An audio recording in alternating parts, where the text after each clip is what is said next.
ನಮಸ್ಕಾರ ಎಲ್ಲರಿಗೂ. ಹಯಗ್ರೀವ ದೇವರ ಉಪಾಸಕರು, ಲಕ್ಷ್ಮೀ ಶೋಭಾನೆಯ ರಚನೆಕಾರರು, ಭೂತರಾಜರಿಗೆ ಗುರುಗಳು, ಮಧ್ವ ಸಿದ್ಧಾಂತದ ಪ್ರತಿಪಾದಕರು, ಉಡುಪಿಯ ಅಷ್ಟಮಠಗಳಲ್ಲಿ ಒಂದಾದಂಥ ಸೋದೆಯ ರಾಜರು, ಭಾವಿ ಸಮೀರರು, ನಮ್ಮ ಶ್ರೀ ವಾದಿರಾಜರು. ವಾದಿರಾಜರ ವೈಭವೋತ್ಸವ ಈ ಕಾರ್ಯಕ್ರಮದ ನಿಮಿತ್ತ ಬೆಂಗಳೂರಿನ ಹಯಗ್ರೀವ ಸಭಾಮಂಟಪದೊಳಗೆ ಇವತ್ತು ವಾದಿರಾಜರಿಗೆ ಮತ್ತು ಹಯಗ್ರೀವ ದೇವರಿಗೆ ಸಂಬಂಧಪಟ್ಟಂಥ ಪೇಂಟಿಂಗ್ಸು, ಡ್ರಾಯಿಂಗ್ಸದ್ದು ಕಾಂಪಿಟೇಷನ್ ಇತ್ತು. ಸುಮಾರು 40ಕ್ಕಿಂತ ಹೆಚ್ಚು ಕಲಾವಿದರು ಈ ಒಂದು ಕಾರ್ಯಕ್ರಮದೊಳಗೆ ಭಾಗವಹಿಸಿದ್ರು. ಯಾವುದೇ ರೀತಿಯಾದಂಥ ವಯಸ್ಸಿನ ಭೇದ ಭಾವವಿಲ್ಲದೆ ಪ್ರತಿಯೊಬ್ಬರೂ ಖುಷಿಯಿಂದ ಪಾರ್ಟಿಸಿಪೇಷನ್ ಮಾಡಿದರು.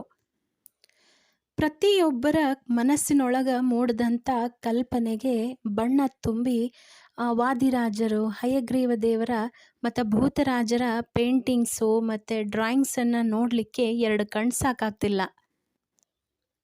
ಇಲ್ಲಿ ಪ್ರತಿಯೊಂದು ಪೇಂಟಿಂಗಿಗೂ ತನ್ನದೇ ಆದಂಥ ಮಹತ್ವ, ಯಾವುದು ಹೆಚ್ಚು ಯಾವುದು ಕಮ್ಮಿ ಅನ್ನುವಂತಹ ಪ್ರಶ್ನೆನೇ ಇಲ್ಲ. ಈ ಒಂದು ಕಾಂಪಿಟೇಷನ್ ಒಳಗೆ ಎರಡು ಭಾಗ ಮಾಡಿದ್ರು. ಒಂದು ಮಕ್ಕಳಿಗಾಗಿ, ಇನ್ನೊಂದು ದೊಡ್ಡವರಿಗಾಗಿ. ಅವರಿಗಂತನ ಸಪ್ರೇಟ್ ಆದಂಥ ಕಾಂಪಿಟೇಷನ್ ಇತ್ತು. Micro art, Thanjavur painting, Mysuru painting ಮತ್ತು ಸಣ್ಣ ಸಣ್ಣ ಮಕ್ಕಳು ತೆಗೆದಿದ್ದಂಥ ಚಿತ್ರಗಳು ಎಲ್ಲ ನೋಡ್ಲಿಗತ್ರ ಇಲ್ಲೇ ವಾದಿರಾಜರು ಬಂದು ನಿಂತಾರೇನೋ ಅನ್ನೋ ಹಂಗೆ ಅನ್ನಿಸ್ತು. ಈ ವೈಭವೋತ್ಸವದೊಳಗೆ ನನ್ನ ಕಣ್ಣಿಗೆ ಬಿದ್ದಿದ್ದು ಮೈಕ್ರೋ ಆರ್ಟು. ಇದನ್ನು ಮಾಡಿದ್ದು ಕಲಾವಿದರ ಹೆಸರು ಪ್ರಸಾದ್ ಅಂತ ಹೇಳಿ. ನಾವು ಬಳಸುವಂತಹ ಪೆನ್ಸಿಲ್ಲಿನ ತುದಿ ಒಳಗೆ, ಅಂದರೆ ನಿಬ್ ಅಂತ ಏನು ಕರಿತೀವಿ, ಇದ್ರೊಳಗೆ ಮೂಡಿದಂಥ ವಾದಿರಾಜರು, ಹಯಗ್ರೀವ್ರನ್ನ ನೋಡಲಿಕ್ಕೆ ಎರಡು ಕಣ್ಣಂತೂ ಸಾಕಾಗಂಗಿಲ್ಲ ಬಿಡ್ರಿ. ಸತತವಾದಂಥ ಪರಿಶ್ರಮವನ್ನು ನಾವಿಲ್ಲಿ ಕಾಣಬಹುದು ನೋಡ್ರಿ. ಇಷ್ಟು ಸೂಕ್ಷ್ಮವಾಗಿ ಕೆತ್ತನೆ ಮಾಡಬೇಕಂದ್ರೆ ಅದು ಸಾಮಾನ್ಯವಾದಂಥ ಮಾತಲ್ಲ. ಅದರ ಹಿಂದೆ ಸಾಕಷ್ಟು ತಾಳ್ಮೆ ಇರಬೇಕು. ಇಂಥ ಕಲೆಯನ್ನು ನಾನು ಫಸ್ಟ್ ಟೈಮು ಇಷ್ಟು ಹತ್ತಿರದಿಂದ ನೋಡಿದ್ದು. ಕಲೆಯನ್ನು ನೋಡುವುದಷ್ಟೇ ಅಲ್ಲದೇನ ಈ ಕಲೆಯನ್ನು ಚಿತ್ರಿಸಿದಂಥ ಕಲಾವಿದರ ಪರಿಚಯವು ನನಗಾಯಿತು. ಕಲಾವಿದರ ಜೊತೆ ಮಾತಾಡಿದಾಗ ಅವ್ರು ಹೆಂಗೆ ಮಾಡಿದರು ಅದನ್ನೆಲ್ಲ ಕೇಳಿದಾಗ ಅವರ ತಾಳ್ಮೆ, ಅವರ ಪರಿಶ್ರಮಕ್ಕೆ ನಂದೊಂದು ದೊಡ್ಡ ಸಲ್ಯೂಟು. ಇವರೇ ನೋಡ್ರಿ ಆ ಸೂಕ್ಷ್ಮ ಕೆತ್ತನೆಯ ಕಲಾವಿದರು ಪ್ರಸಾದ್ ಅಂಥೇಳಿ. ಈ ಕಲಾವಿದರಿಗೆ ನಮ್ಮ ಕಡೆಯಿಂದ, ನಿಮ್ಮ ಕಡೆಯಿಂದ, ಎಲ್ಲರ ಕಡೆಯಿಂದನೂ ಧನ್ಯವಾದ ಅಂತ ಹೇಳೋಣಂತ. ಈ ಮೈಕ್ರೋ ಆರ್ಟ್ ನೋಡಿದ ಮೇಲೆ ನೆಕ್ಸ್ಟ್ ನನ್ನ ಕಣ್ಣಿಗೆ ಬಿದ್ದಿದ್ದು ಪೇಂಟ್ ಮಾಡಿದಂಥ ಒಂದು ದೊಡ್ಡ ಫ್ರೇಮು. ಆ ಫ್ರೇಮಿನ ವಿಶೇಷ ಏನಂದ್ರೆ ಅಲ್ಲಿ ವಾದಿರಾಜರ ಜೀವನದಲ್ಲಿ ನಡೆದಂಥ ಮುಖ್ಯವಾದ ಘಟನೆಗಳನ್ನು ಸುಂದರವಾಗಿ ತೋರ್ಸ್ಯಾರ. ಈ ಸುಂದರವಾದಂಥ ಪೇಂಟಿಂಗನ್ನು ಬಿಡಿಸಿದಂಥ ಕಲಾವಿದರ ಹೆಸರು ಭೈಷ್ಮಿ. ಸುಂದರವಾಗಿ ಮೂಡಿ ಬಂದಂಥ ಈ ಪೇಂಟಿಂಗನ್ನು ಅವ್ರ ತಾಯಿ ಅದ್ಭುತವಾಗಿ ವಿವರಿಸಿದ್ರು ನೋಡ್ರಿ. ಸ್ಪರ್ಶ ಇಲ್ಲದೆ ಹುಟ್ಟಿದ್ದಾರೆ. ಆಮೇಲೆ ಇದು ವಾದಿರಾಜರು ಅವರ ಇದು ಉಪಾಸ್ಯ ಮೂರ್ತಿಯಾದ ಹಯಗ್ರೀವ ದೇವರಿಗೆ ಹಯಗ್ರೀವ ಮಡ್ಡಿಯನ್ನು ತಿನ್ನಿಸ್ತಾ ಇರುವಂಥದ್ದು. ಇದು ವಾದಿರಾಜರು ವ್ಯಾಸರಾಜರಿಗೆ ಅವರ ಪೂಜೆ ಮಾಡ್ತಾ ಇದ್ದ ಉಡುಪಿ ಕೃಷ್ಣನ ಮೂರ್ತಿಯನ್ನು ಒಂದು ಕೊಡ್ತಾರೆ. ಅದು ಇವತ್ತಿಗೂ ವ್ಯಾಸರಾಜ ಸಂಸ್ಥಾನ ಪೂಜೆ ಮಠದಲ್ಲಿ ಪೂಜೆ ಮಾಡ್ತಾ ಇದ್ದಾರೆ.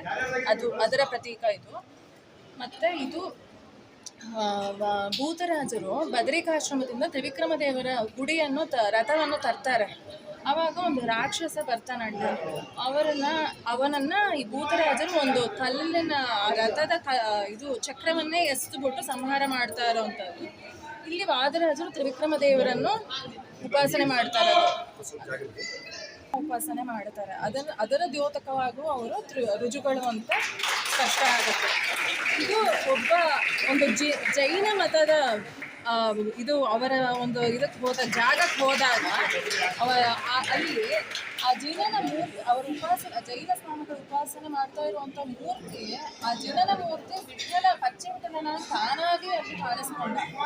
ಅದಕ್ಕೋಸ್ಕರ ಅವರೇನು ಮಾಡ್ತಾರೆ, ಜೈನ ಸನ್ಯಾಸಿಗಳು ಈ ವಿಠಲನ ನೀವೇ ಪೂಜೆ ಮಾಡ್ರಿ ಅಂತ ಹೇಳಿ ಅವರು ವಾದಿರಾಜರಿಗೆ ಅದನ್ನು ಸಮರ್ಪಣೆ ಮಾಡಿಬಿಡ್ತಾರೆ. ಅದರ ಆ ಕಥೆಯನ್ನು ದ್ಯೋತಕ ಮಾಡುವಂಥದ್ದು ಇದು. ಇದು ರುಕ್ಮಿಣೀಶ ವಿಜಯ ಅಂತ. ಇವನು ಮಾಘ ಅಂತ ಅವನು ಶಿಶುಪಾಲ ವಧೆಯನ್ನು ಬರೆದಿರ್ತಾನೆ. ಆದರೆ ಒಂದು 19 ದಿವಸ ಸಮಯ ಕೊಡ್ರಿ, ನಾನೊಂದು ಗ್ರಂಥವನ್ನು ರಚನೆ ಮಾಡ್ತೀನಿ ಅಂತ ಹೇಳಿ ವಾದಿರಾಜರು 19 ದಿನಕ್ಕೆ ಒಂದೊಂದು ಸರ್ಗ ಅಂತ ರುಕ್ಮಿಣೀಶ ವಿಜಯ ಅಂತ ಒಂದು ಉತ್ತಮವಾದ ಕಾವ್ಯವನ್ನು ಮಾಡಿ ಅದನ್ನು ಆನೆ ಮೇಲೆ ಅಂಬಾರಿ ಮಾಡಿಸಿ ಮಾಘ ಅವನ ಕಾವ್ಯವನ್ನು ಇಟ್ಕೊಂಡು ಸಪ್ಪೆ ಮುಖ ಮಾಡಿ ನಿಂತಿರೋದು. ಇದು ವಾದಿರಾಜರು ಹಂಸಾರೂಢರಾಗಿ ಪಂಚವೃಂದಾವನ ಸೋದೆಯಿಂದ ಅಲ್ಲಿಂದ ಹಂಸಾರೂಢರಾಗಿ ಸತ್ಯಲೋಕಕ್ಕೆ ಹೋಗ್ತಾ ಇದ್ದಾರೆ. ಬ್ರಹ್ಮದೇವರು ವಾಯುದೇವರು ಇಬ್ಬರು ಬಂದು ವಾದಿರಾಜನನ್ನು ಕರೆದುಕೊಂಡು ಹೋಗ್ತಾ ಇರೋದು. ಅಂದರೆ ಅವರೇ ರುಜುಗಳು ಅಂತ ಹೇಳಿ ಒಂದು ದ್ಯೋತಕವಾಗಿ ವಿಷಯ.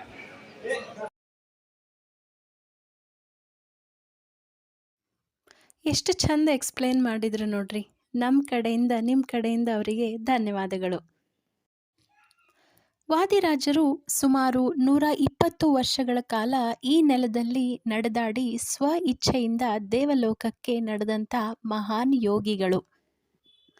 ಆಚಾರ್ಯ ಮಧ್ವರಿಗೊಲಿದಂಥ ಕಡಗೋಲು ಕೃಷ್ಣ ನೆಲೆ ನಿಂತಹ ಉಡುಪಿಯ ಇತಿಹಾಸಕ್ಕೆ ಚಿನ್ನದ ಮುಕುಟವನ್ನು ಇಟ್ಟವರು ಶ್ರೀ ವಾದಿರಾಜರು. ಕುಂದಾಪುರ ತಾಲೂಕಿನ ಕೋಟೇಶ್ವರ ಸಮೀಪದ ಹೂವಿನ ಕೆರೆಯೊಳಗೆ ರಾಮಾಚಾರ್ಯರು ಅನ್ನುವಂಥ ದಂಪತಿಗಳಿಗೆ ಬಹಳ ವರ್ಷಗಳಿಂದ ಪುತ್ರ ಸಂತಾನ ಇರುವುದಿಲ್ಲ. ಬಹಳ ಚಿಂತೆಯೊಳಗಿರ್ತಾರೆ. ಅದೇ ಸಮಯಕ್ಕೇನೆ ಅಲ್ಲೇ ಸಮೀಪದೊಳಗೆ ಕುಂಬಾಶಿ ಅನ್ನೋ ಊರೊಳಗೆ ಚಾತುರ್ಮಾಸಕ್ಕಂಥೇಳಿ ಉಡುಪಿಯ ಯತಿಗಳಾದಂಥ ಶ್ರೀ ವಾಗೀಶ ತೀರ್ಥರು ಬರ್ತಾರೆ. ಶ್ರೀ ವಾಗೀಶ ತೀರ್ಥರ ಮುಂದೆ ಈ ದಂಪತಿಗಳು ತಮ್ಮ ಮನಸ್ಸಿನ ಕೊರಗನ್ನು ಹೇಳ್ಕೊತಾರೆ. ಆಗ ಅವರು ಭಗವಂತನನ್ನ ಪ್ರಾರ್ಥನೆ ಮಾಡಿ ಈ ದಂಪತಿಗಳಿಗೆ ಫಲಮಂತ್ರಾಕ್ಷತೆಯನ್ನು ಕೊಡ್ತಾರೆ. ಇದರ ಜೊತೆಗೆ ಅವರು ಒಂದು ಮಾತು ಹೇಳ್ತಾರೆ. ಅದೇನಂದ್ರೆ ಹುಟ್ಟಿದಂಥ ಮಗುವನ್ನು ಶ್ರೀಮಠಕ್ಕೆ ಕೊಡಬೇಕು ಅಂಥೇಳಿ ಹೇಳ್ತಾರೆ. ಈ ಮಾತು ಕೇಳಿ ಒಂದು ಕಡೆ ಸಂತೋಷ, ಇನ್ನೊಂದು ಕಡೆ ದುಃಖ ಆ ದಂಪತಿಗಳಿಗೆ.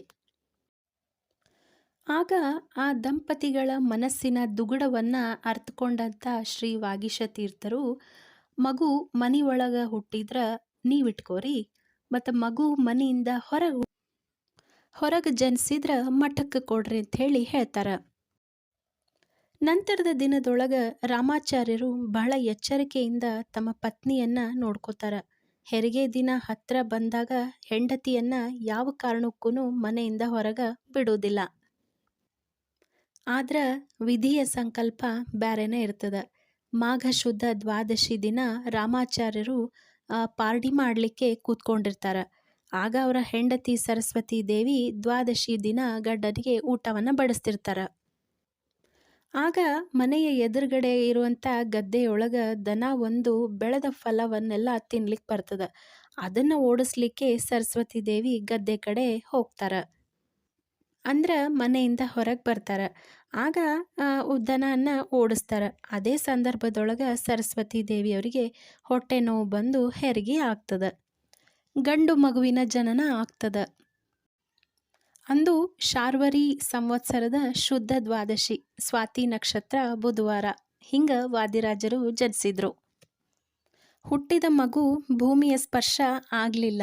ಹಾಗಾಗಿನೇ ಸ್ವಾಮಿಗಳು ಆ ಮಗುವಿಗೆ ಭೂವರಾಹ ಅಂಥೇಳಿ ಹೆಸರಿಟ್ರು. ತಮ್ಮ 8ನೇ ವಯಸ್ಸಿಗೆ ಸನ್ಯಾಸ ದೀಕ್ಷೆಯನ್ನು ಸ್ವೀಕಾರ ಮಾಡಿ ಶ್ರೀ ವಾದಿರಾಜ ತೀರ್ಥರು ಅಂಥೇಳಿ ಪ್ರಸಿದ್ಧಿಯನ್ನು ಹೊಂದಿದ್ರು. ವಾದಿರಾಜರಿಗೆ ಕನಸಿನಲ್ಲಿ ಹಯಗ್ರೀವ ದೇವರು ದರ್ಶನವನ್ನು ಕೊಟ್ಟು ಆಶೀರ್ವಾದ ಮಾಡ್ಯಾರ.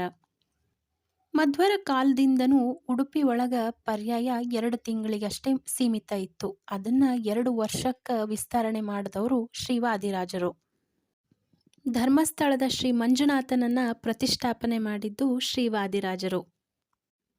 ಇಂಥ ಮಹನೀಯರ ಉತ್ಸವವನ್ನು ನೋಡಲಿಕ್ಕೆ 2 ಕಣ್ಣು ಸಾಲೋದಿಲ್ಲ.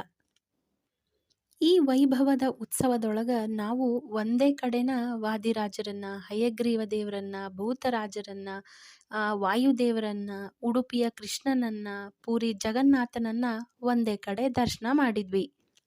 ಹಂಗೆ ತಿರುಪತಿ ವೆಂಕಪ್ಪನ ದರ್ಶನನೂ ಆಯಿತು. ಇಲ್ಲಿರುವಂಥ ಮೈಸೂರು ಶೈಲಿಯ ಪೇಂಟಿಂಗ್ಸ್ಗಳಂತೂ ಎಲ್ಲರನ್ನೂ ತಮ್ಮ ಕಡೆ ಸೆಳೆದುಕೊಳ್ಳಿಕತ್ತಿದ್ವು.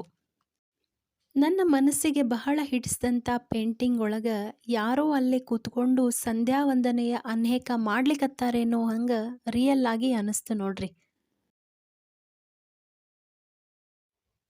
ಹಿಂಗೆ ಪ್ರತಿಯೊಂದು ಪೇಂಟಿಂಗಿಗೂ ಒಂದು ಹಿನ್ನೆಲೆ ಇತ್ತು. ಅದನ್ನು ಹೇಳಲಿಕ್ಕಂತೂ ಸಾಧ್ಯನೇ ಇಲ್ಲ. ಹೆಂಗೆ ಅನಿಸ್ತೋ ಇವತ್ತಿನ ವಿಡಿಯೋ? ಈ ವಿಡಿಯೋ ಇಷ್ಟ ಆಗಿತ್ತಂದ್ರೆ ನಮ್ಮ ವಿಡಿಯೋನ ಲೈಕ್ ಮಾಡಿರಿ. ಹಂಗೆ ನಿಮ್ಮ ಫ್ರೆಂಡ್ಸ್ ಆ್ಯಂಡ್ ಫ್ಯಾಮಿಲಿ ಮೆಂಬರ್ಸಿಗೂ ಈ ವಿಡಿಯೋನ ಶೇರ್ ಮಾಡಿರಿ. ಹಂಗೆ ನಮ್ಮ ಚಾನಲ್ನ ಸಬ್ಸ್ಕ್ರೈಬ್ ಮಾಡ್ಕೊಳ್ರಿ. ಮತ್ತು ಮುಂದಿನ ವಿಡಿಯೋ ಜೊತೆ ಮತ್ತೆ ಬರ್ತೀನಿ. ಅಲ್ಲಿವರೆಗೂ ಥ್ಯಾಂಕ್ ಯು. ಈ ವಿಡಿಯೋ ಶೇರ್ ಮಾಡೋದ್ರಿಂದ ಎಷ್ಟೊಂದು ಜನ ವಾದಿರಾಜರ ಬಗ್ಗೆ, ಭೂತರಾಜರ ಬಗ್ಗೆ, ಹಂಗೆ ಹಯಗ್ರೀವ ದೇವರ ಬಗ್ಗೆ ತಿಳ್ಕೊತಾರೆ. ಅದೇ ಥರ ಅವರ ವಿವಿಧ ರೀತಿಯ ಒಂದು ಪೇಂಟಿಂಗ್ಸು, ಡ್ರಾಯಿಂಗ್ಸ್ ಒಳಗೆ ಮೂಡಿ ಬಂದಂಥ ವಾದಿರಾಜರ ದರ್ಶನನೂ ಎಲ್ಲರಿಗೂ ಆಗ್ತದೆ. ಹಂಗೆ ವಾದಿರಾಜರ ಮಹೋತ್ಸವ, ಅದರ ಉತ್ಸವದ ಬಗ್ಗೆನೂ ಎಲ್ಲ ಗೊತ್ತಾಗ್ತದೆ.